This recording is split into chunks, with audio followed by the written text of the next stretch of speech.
Kentucky Ancestors Town Hall was filmed at the headquarters of the Kentucky Historical Society. Join us as we reveal Kentucky family mysteries, share tips from our experts, and learn about Kentucky history, telling Kentucky's story, one family at a time.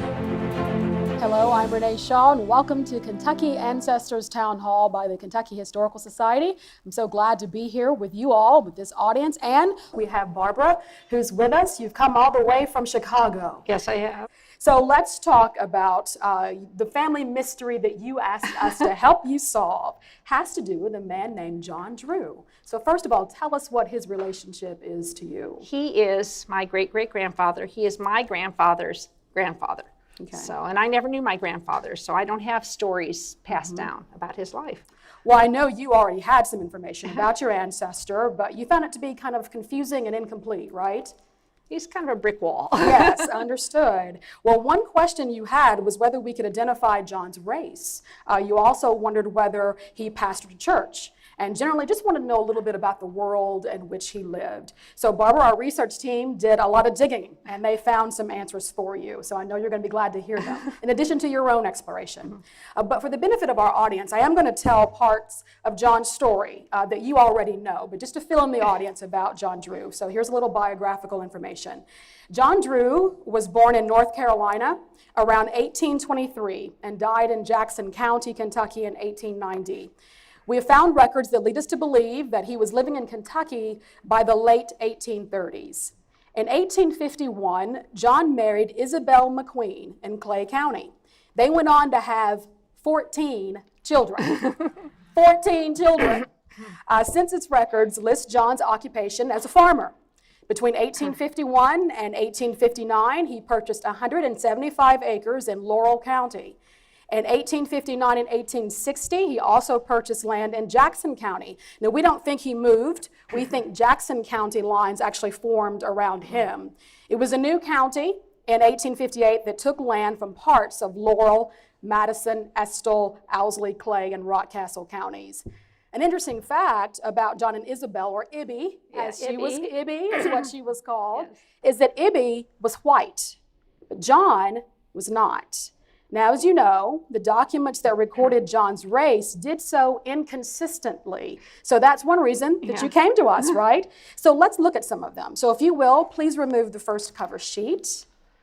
Okay. Okay, so it may be a little difficult to read, but this is the census from 1860. The 1860 U.S. federal census for Jackson County identifies John's race as mulatto.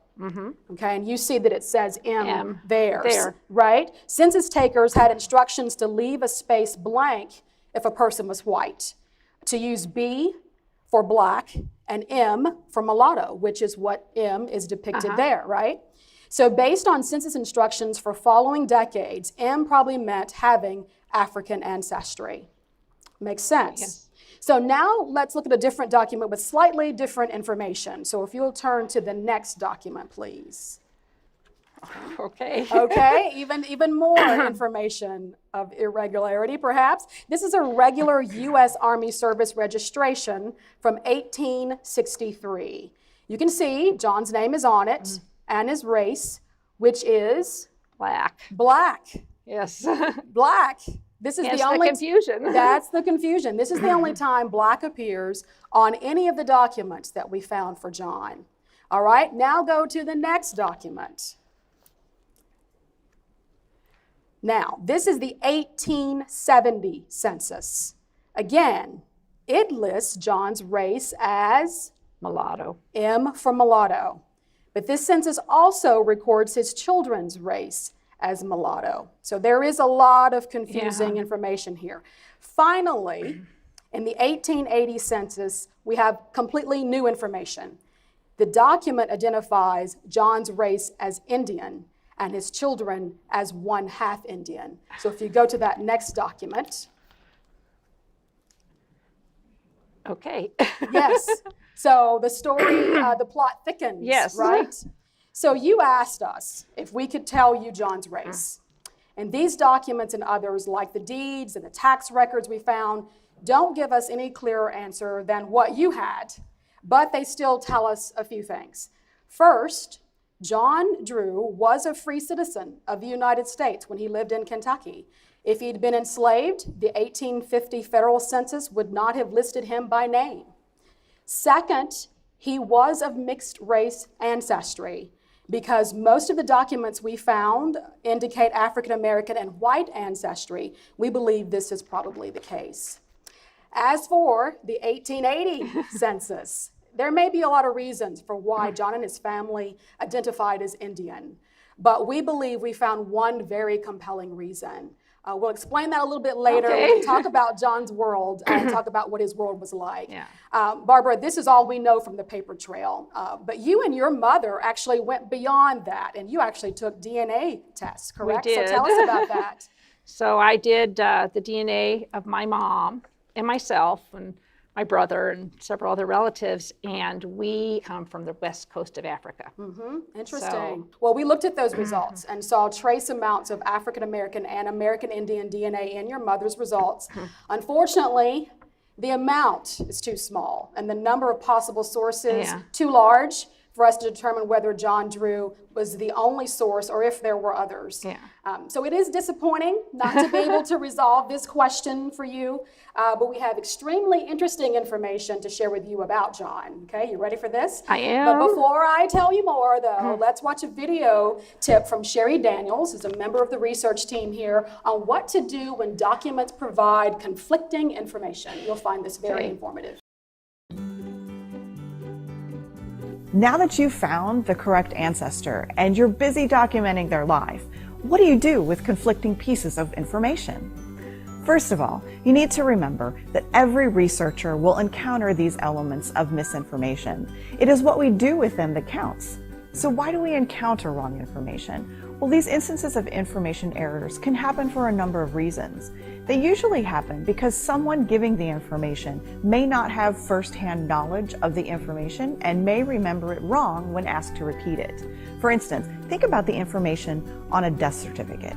In many cases, this information is one generation removed from the deceased, raising the risk for a potential information error.